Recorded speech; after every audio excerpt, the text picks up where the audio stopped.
അസ്സലാമു അലൈക്കും വറഹ്മത്തുള്ളാഹി വബറകാതുഹു. അൽഹംദുലില്ലാഹി റബ്ബിൽ ആലമീൻ.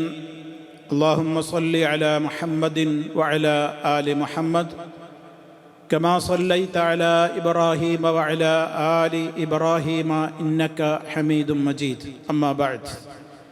സ്നേഹമുള്ള സഹോദരി സഹോദരന്മാരെ, സുഹൃത്തുക്കളെ, സത്യവിശ്വാസികളായ ആളുകൾക്ക് ഏത് കാര്യങ്ങളിലും ഉത്തമമായ മാതൃക റസൂലുള്ളാഹി സ്വല്ലല്ലാഹു അലൈഹി വസല്ലമിൻ്റെ അധ്യാപനങ്ങളാണ് എന്നുള്ളത് ഏതൊരു മുസ്ലിമിനും അറിയാവുന്ന പ്രാഥമികമായ പാഠമാണ്.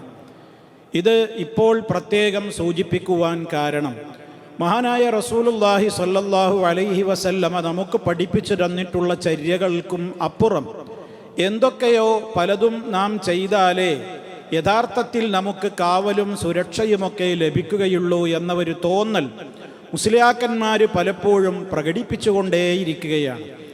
ആ കൂട്ടത്തിൽ നമ്മുടെ ഖലീൽ ബുഖാരി എന്ന് പറയുന്ന മുട്ടിപ്പടി സ്വലാത്തിൻ്റെ തങ്ങൾ, അയാൾ ഇപ്പോൾ ഒരു പുതിയ ദുആയുമായി, അതല്ലെങ്കിൽ ഒരു പുതിയ ദിക്റുമായി രംഗപ്രവേശം ചെയ്തിരിക്കുകയാണ്.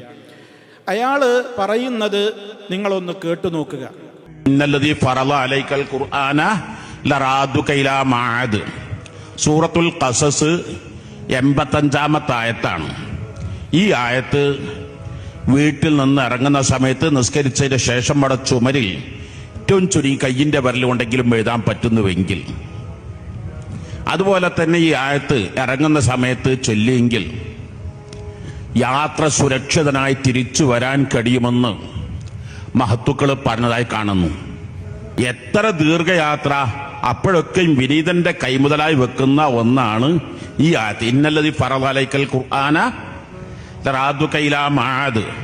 എന്താണിപ്പോൾ അയാൾ പറയുന്നത്? ഒരു യാത്രക്കൊരുങ്ങുന്ന വേളയിൽ ഇന്നല്ലദീ ഫറള അലൈക്കൽ ഖുർആന ലറാദുക ഇലാ മഅദ് എന്ന സൂറത്തു ഖസസിലെ 85-ാമത്തെ ആയത്ത്, അത് യാത്രക്കൊരുങ്ങുന്ന വ്യക്തി നിസ്കാരത്തിൻ്റെ ശേഷം ചുവരിൽ വിരൽ കൊണ്ടെങ്കിലും എഴുതുകയോ അതല്ലെങ്കിൽ പുറപ്പെടുന്ന സമയത്ത് ആ ആയത്ത് പാരായണം ചെയ്യുകയോ ചെയ്താൽ അവന് സമ്പൂർണമായ കാവലോടുകൂടി വീട്ടിലേക്ക് തന്നെ തിരിച്ചെത്തും എന്നിങ്ങനെ പറഞ്ഞിട്ട് പിന്നെ മൂപ്പരുടെ പരിചയം പറയണ ആ വിഷയത്തിൽ. ഞാൻ എത്രയോ ദീർഘയാത്രകൾ, എത്ര ദൂരത്തേക്കുള്ള യാത്രകളും ഏത് യാത്രകൾക്ക് പോകുമ്പോഴും ഇത് വളരെ കൃത്യമായി തന്നെ ചെയ്ത് അങ്ങനെ തന്നെ സുരക്ഷയോടെ തിരിച്ചെത്തിയിട്ടുണ്ട്. പ്രിയപ്പെട്ട തങ്ങളെ, താങ്കളോടൊരു കാര്യം വളരെ വിനയത്തോടുകൂടെ ചോദിക്കുകയാണ്. അള്ളാഹുവിൻ്റെ റസൂൽ സല്ലല്ലാഹു അലൈഹി വസല്ലമിനല്ലേ ഈ ആയത്ത് ജിബ്രീൽ അലൈഹി സ്വലാത്തു വസ്സലാം ഓതി കേൾപ്പിച്ചു കൊടുത്തത്? ഇതിൻ്റെ സന്ദർഭം എന്താണ്? ഖസസിലെ ഈ 85-ാമത്തെ ആയത്തിൽ ഇതിൻ്റെ സന്ദർഭമായിട്ട് വിശദീകരിക്കുന്നത് ഖുർആൻ വ്യാഖ്യാതാക്കൾ പറയുന്നത്, നബി സല്ലല്ലാഹു അലൈഹി വസല്ലമ വളരെ വിഷമത്തോടുകൂടെയാണല്ലോ മക്ക വിട്ട് മദീനയിലേക്ക് ഹിജറ പോകേണ്ടി വന്നത്.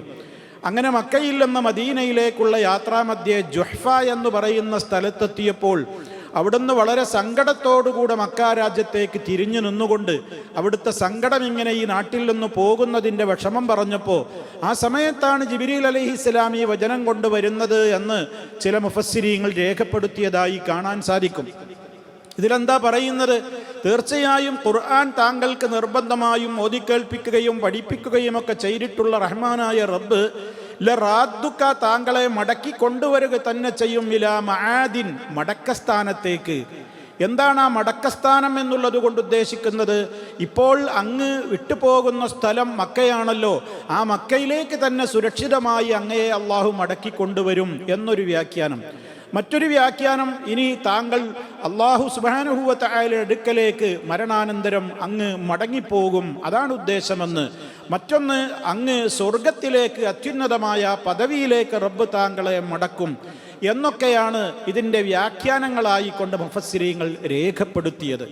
ഇതും ഈ യാത്രയിൽ ഇങ്ങനെ ഒരു കാര്യം പ്രത്യേകം യാത്ര പുറപ്പെടുന്ന വേളയിൽ ചൊല്ലണം എന്നുള്ളതിന് എന്ത് രേഖയാണ് താങ്കളുടെ കൈവശമുള്ളത്? നിങ്ങൾ എന്തിൻ്റെ അടിസ്ഥാനത്തിലാണ് ഇതൊക്കെ ജനങ്ങളോട് പറഞ്ഞുകൊണ്ടിരിക്കുന്നത്? മഹാനായ നബി സല്ലല്ലാഹു അലൈഹി വസല്ലമ യാത്ര പുറപ്പെടുന്ന വേളയിൽ നമ്മൾ നിർവഹിക്കേണ്ടുന്ന ധാരാളം മര്യാദകൾ അവിടുന്ന് പഠിപ്പിച്ചു തന്നിട്ടില്ലേ? യാത്രക്കാർ നിർവഹിക്കേണ്ടുന്ന ദിക്റുകൾ വീട്ടിൽ നിന്ന് പുറപ്പെടുമ്പോൾ ചൊല്ലേണ്ടത്, വാഹനത്തിലേക്ക് കാലെടുത്ത് വെച്ചാൽ പറയേണ്ടത്, പിന്നീട് യാത്ര ആരംഭിക്കുന്ന വേളയിൽ വാഹനത്തിൽ ശരിക്ക് ഇരിപ്പുറപ്പിച്ച ശേഷം ചൊല്ലേണ്ടുന്ന ആയത്ത്, ദിക്റുകൾ, ഇതൊക്കെ പഠിപ്പിച്ചിരുന്ന നബി സല്ലല്ലാഹു അലൈഹി വസല്ലമിന് അവിടുത്തെ ഹിജറയുടെ വേളയിൽ അവതരിച്ചിട്ടുള്ള ഈ ആയത്ത്, ഇത് തനിക്ക് ഏറ്റവും ഒരു പ്രത്യേകമായ ആശ്വാസത്തിൻ്റെ വചനമായി കിട്ടിയതാണല്ലോ. അതുകൊണ്ട് യാത്രക്കാരെ, നിങ്ങളും ഇനി ഏത് പ്രയാസകരമായ യാത്രയുടെ ആരംഭത്തിലും ഇത് പാരായണം ചെയ്തോളൂ, സുരക്ഷിതരായി നിങ്ങൾക്ക് തിരിച്ചെത്താം എന്ന ഒരു അധ്യാപനം എന്തുകൊണ്ട് മുഹമ്മദ് മുസ്തഫ സല്ലല്ലാഹു അലൈഹി വസല്ലം നമുക്ക് പഠിപ്പിച്ചു തന്നില്ല? നിങ്ങളാണോ നബി തങ്ങളെക്കാൾ വഹയി കിട്ടുന്ന പ്രവാചകനേക്കാൾ വിവരമുള്ളയാൾ? അല്ലെങ്കിൽ നിങ്ങളുടെ സംസാരത്തിൽ പറഞ്ഞല്ലോ മഹാന്മാരിന്ന്. ഏത് മഹാന്മാർക്കാ വഹയി കിട്ടുന്നത്? വലിയ മഹാന്മാരൊക്കെ കഴിഞ്ഞു പോയില്ലേ അള്ളാഹുവിൻ്റെ റസൂലിൻ്റെ കാലഘട്ടത്തിൽ തന്നെ? നബി സല്ലല്ലാഹു അലൈഹി വസല്ലം തന്നെയും ഹിജറക്ക് ശേഷമല്ലേ, മദീനയിൽ എത്തിയതിൻ്റെ ശേഷമല്ലേ ബദറിലേക്ക് യാത്ര പുറപ്പെട്ടത്, ഉഹദിലേക്ക് യാത്ര പുറപ്പെട്ടത്, അതുപോലെ തന്നെ ഖന്തഖിലേക്കും ഹുനൈനിലേക്കും തബൂക്കിലേക്കും അങ്ങനെ പലയിടങ്ങളിലേക്കും യാത്ര പുറപ്പെട്ടത്? ആ യാത്രക്ക് ശേഷമല്ലേ അവിടുന്ന് ഹുദൈബിയയിലേക്ക് പുറപ്പെട്ടതും ഉംറ ചെയ്യാൻ സാധിക്കാതെ മടങ്ങിപ്പോന്നതുമായ രംഗങ്ങളൊക്കെയുണ്ടായത്? എത്രയെത്ര യാത്രകൾ നബി സല്ലല്ലാഹു അലൈഹി വസല്ലം ചെയ്തു. അവിടുന്ന് ഒരിക്കലെങ്കിലും ഇന്നല്ലദീ ഫറദ അലൈക്കൽ ഖുർആന ലറാദ്ദുക ഇലാ മആദ് എന്ന വചനം വീടിൻ്റെ ചുവരിൽ വിരലുകൾ കൊണ്ടിങ്ങനെ എഴുതുകയോ അതല്ലെങ്കിൽ അത് ചൊല്ലി പുറപ്പെടുകയോ ചെയ്തു എന്ന് എന്ത് രേഖയാണ് താങ്കളുടെ കൈവശമുള്ളത്? അല്ലെങ്കിലും അങ്ങനെയൊന്നും ചോദിക്കുന്നതിൽ അർത്ഥമില്ലല്ലോ നിങ്ങളോടൊന്നും. കാരണം നിങ്ങൾക്ക് പറയാനല്ലേ ഉള്ളൂ എന്ത്? ഖൈറുൽ ഹദിയു മുഹമ്മദിൻ സല്ലല്ലാഹു അലൈഹി വസല്ലം വശർറൽ ഉമൂരി മുഹ്ദസാതുഹാ വകുല്ല മുഹ്ദസത്തിൻ ബിദ്അ വകുല്ല ബിദ്അത്തിൻ ളലാല. ഇതൊക്കെ സംസാരത്തിൻ്റെ തുടക്കത്തിൽ ഇങ്ങനെ പറയാനല്ലാതെ ആ പറയുന്ന വാചകങ്ങളോട് നിങ്ങൾ കൂറുപുലർത്താറില്ലല്ലോ. എന്താണ് നിങ്ങളടക്കമുള്ള എല്ലാവരും പറയാറുള്ളത്?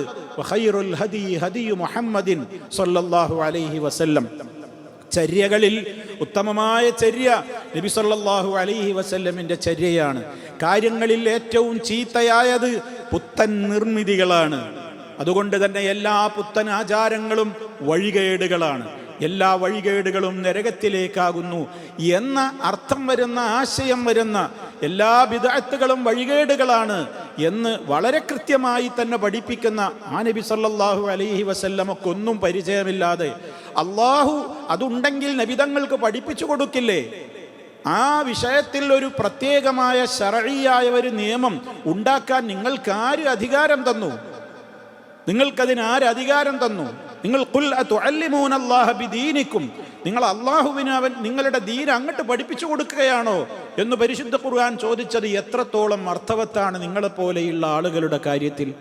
അപ്പോൾ നോക്കൂ സഹോദരങ്ങളെ, എന്നിട്ട് അതിനങ്ങനെ വലിയപ്പോൾ വാൽപ്പാറ ദുരന്തമൊക്കെ ഉണ്ടായ സാഹചര്യത്തിൽ അതേപോലെ ദിനേന നമ്മൾ എത്രയോ യാത്രകൾ പോകുന്നവരാണ് എന്നൊക്കെ പറഞ്ഞിട്ട് അതിനങ്ങനെ വെളുപ്പിക്കാൻ വേണ്ടി കുറേ ഖുറാഫി പുരോഹിതന്മാർ ഈ ക്ലിപ്പിട്ടുകൊണ്ട് ഇങ്ങനെ രംഗത്ത് വരികയാണ്. ഇതിനേക്കാളൊക്കെ വളരെ ഗുരുതരമായ യാത്രകളായിരുന്നില്ല യുദ്ധസമയത്ത് അവിടുന്ന് യാത്ര ചെയ്തത്? അവിടുന്ന് ഇങ്ങനെ ഒരു ആയത്ത് പറയാൻ പഠിപ്പിച്ചിട്ടുണ്ടോ? അവിടുന്ന് പഠിപ്പിച്ച ചര്യക്കപ്പുറം നിങ്ങൾക്ക് ആരാണ് ഇതിനൊക്കെ ലൈസൻസ് നൽകുന്നത്? അതുകൊണ്ട് തന്നെ സഹോദരങ്ങളെ, ചിലപ്പോൾ ഇവർ പറഞ്ഞേക്കും എന്താപ്പത് നല്ലൊരു ആശയമല്ലേ, ആ ആശയ തകരാറൊന്നുമില്ലല്ലോ, വിധങ്ങൾ യാത്ര പുറപ്പെടുന്ന വേളയിൽ ഇങ്ങനെ വഴിക്ക് വെച്ച് അള്ളാഹ് ആശ്വസിപ്പിച്ചൊരായത്തല്ലേ, നിങ്ങൾക്ക് മക്കത്ത് തന്നെ മടങ്ങാൻ പറ്റും സുരക്ഷിതമായി എന്നൊക്കെയുള്ള അർത്ഥമൊക്കെ അതിലടങ്ങിയിട്ടില്ലേ? അങ്ങനെ ഖുർആനിൽ നബിതങ്ങളെ ആശ്വസിപ്പിച്ചുകൊണ്ട് പറഞ്ഞിട്ടുള്ള ആയത്തുകളൊക്കെ ഓരോ സന്ദർഭങ്ങളിൽ നമ്മളായിട്ടങ്ങനെ അത് ആ സമയത്ത് ചൊല്ലൽ പുണ്യമാണെന്ന് പറയാൻ നമുക്കെന്ത് അധികാരമുള്ളത്? അങ്ങനെയാണെങ്കിൽ തങ്ങളെ നിങ്ങളോട് ചോദിക്കട്ടെ, മഹാനായ നബി സല്ലല്ലാഹു അലൈഹി വസല്ലമിനെ ആശ്വസിപ്പിച്ചുകൊണ്ട് ഖുർആനിൽ തന്നെ എത്ര വചനങ്ങളുണ്ട്? ഉദാഹരണം എനിക്കത് മനസ്സിലാക്കാൻ വേണ്ടി ഒരു ഉദാഹരണം കേൾപ്പിക്കുകയാണ്. അല്ലാഹു നബിതങ്ങളോട് പറയുന്നുണ്ട്, വലസൗഫ യുഅ്തീക റബ്ബുക ഫതർലാന്ന്. എന്താ ഇതിനർത്ഥം? നബിയെ, താങ്കൾക്ക് താങ്കളുടെ രക്ഷിതാവ് ഭാവിയിൽ തന്നോളും, ധാരാളം തരും നിങ്ങൾക്ക്.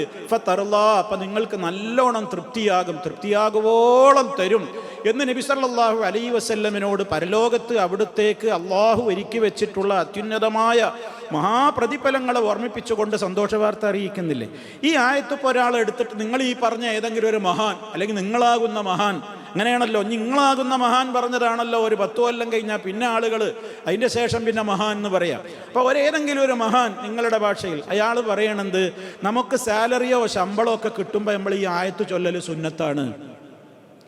ഒന്നുകിൽ ആ വാങ്ങുന്ന സമയത്ത് നമ്മൾ എവിടെ നിൽക്കണമെങ്കിൽ അതിൻ്റെ ചുമരും എഴുതുക, അല്ലെങ്കിൽ ആ വാങ്ങുന്ന സമയത്ത് അതിങ്ങനെയാണ് ആ ശമ്പളം വാങ്ങുമ്പോൾ നമ്മൾ ഈ ആയത്ത് ഓതൽ സുന്നത്താണ്, വലിയ പുണ്യകർമ്മമാണെന്ന് പറഞ്ഞാൽ എന്താ? നല്ല ആശയല്ലേ? ആര് സാലറി നമുക്ക് തന്നാലും നമുക്ക് തൃപ്തിയാവോ? അപ്പം നമ്മൾ ആശ്വസിക്കേണ്ടത് നിനക്ക് നിന്റെ റബ്ബ് ഇഷ്ടം പോലെ തരും, അപ്പം നിങ്ങൾക്ക് തൃപ്തിയാകും എന്ന ആയത്ത് പറയൽ പ്രത്യേകം വലിയ സംഗതിയാണ് എന്ന് ഒരു മഹാൻ, നിങ്ങൾ ഈ പറഞ്ഞതുപോലെ ഒരു മഹാനാണ് പറഞ്ഞാൽ അത് ഇസ്ലാമിൽ രേഖയാകുമോ തങ്ങളെ? അപ്പം ഈ വിഷയത്തിലൊക്കെ എന്തൊക്കെ ദലാലത്തുകൾ, എന്തൊക്കെ ബിദ്അത്തുകളാണ് നിങ്ങൾ സമൂഹത്തിലേക്ക് ഉണ്ടാക്കുന്നത്? അള്ളാഹുവിൻ്റെ റസൂൽ യാത്രയുടെ മര്യാദകളായി പഠിപ്പിച്ചതൊന്നും നിങ്ങൾക്ക് പോരെ? ഷിയാക്കൾ അവരുടെ കിതാബുകളിലൊക്കെ ഇത് രേഖപ്പെടുത്തിയിട്ടുണ്ട്. അതിൽ ഷിയാക്കൾ പ്രത്യേകം പറയുന്നത് എന്താണ്? ഷിയാക്കൾ ഇതിൻ്റെ കൂടെ വേറെ ഒന്നും കൂടെ ചേർത്ത് പറഞ്ഞു. യാത്ര പോകുന്നയാളുടെ കാതിൽ ഇതിങ്ങനെ പറയുകയാണ് വേണ്ടത്. എന്ത്? ഇന്നല്ലദീ ഫറള അലൈക്കൽ ഖുർആന ലറാദ്ദുക ഇലാ മആദിൻ. യാത്ര പോകുന്ന ആളെ യാത്ര അയക്കുമ്പോൾ ചെവിയിൽ ഇതിങ്ങനെ മന്ത്രിച്ചു കൊടുക്കുകയാണ് വേണ്ടത് എന്നാണ് അവർ പറയുന്നത്. എന്തായിരുന്നാലും നിങ്ങളും അവരൊക്കെ ഒരേപോലെ തന്നെ ആ നിലക്കുള്ള തെളിവില്ലാത്ത കുറേ കാര്യങ്ങൾ ഈ സമൂഹത്തിന് ചര്യകളായിട്ട് പഠിപ്പിച്ചു കൊടുക്കുകയാണ്. ദയവായി ഇത് അവസാനിപ്പിക്കുക. നമ്മൾ പറഞ്ഞുകൊണ്ട് നിങ്ങൾ അവസാനിപ്പിക്കൊന്നുമില്ല, പക്ഷേ സത്യാന്വേഷികളായ ജനങ്ങൾക്ക് കാര്യം ഗ്രഹിക്കാമല്ലോ. ഇല്ലെങ്കിൽ ഇനി ആളുകൾ ഹജ്ജിന് പോകുമ്പോൾ മറ്റു പല പ്രവാസികൾ ഗൾഫിലേക്ക് പുറപ്പെടുമ്പോൾ ഒക്കെ ഇനി ചുമരുമ്മൽ ഇത് വരലോണ്ട് ഇങ്ങനെ എഴുതലും ഇത് പറയലൊക്കെ പതിവാക്കും. അതുകൊണ്ട് കേൾക്കുന്ന സത്യാന്വേഷികൾ ആരെങ്കിലും ഉണ്ടെങ്കിൽ അവർക്ക് ഉപകാരമായിക്കോട്ടെ. അള്ളാഹുവിൻ്റെ റസൂലിൻ്റെ ചര്യയിൽ ഇത് പെടുന്നില്ല. അവിടുന്ന് പഠിപ്പിച്ച ചര്യയാണ് നമുക്ക് എപ്പോഴും ഉത്തമമായിട്ടുള്ളത്. ഇത് നമ്മൾ മനസ്സിലാക്കുക. അള്ളാഹു അനുഗ്രഹിക്കുമാറാകട്ടെ. വൽഹംദുലില്ലാഹി റബ്ബിൽ ആലമീൻ.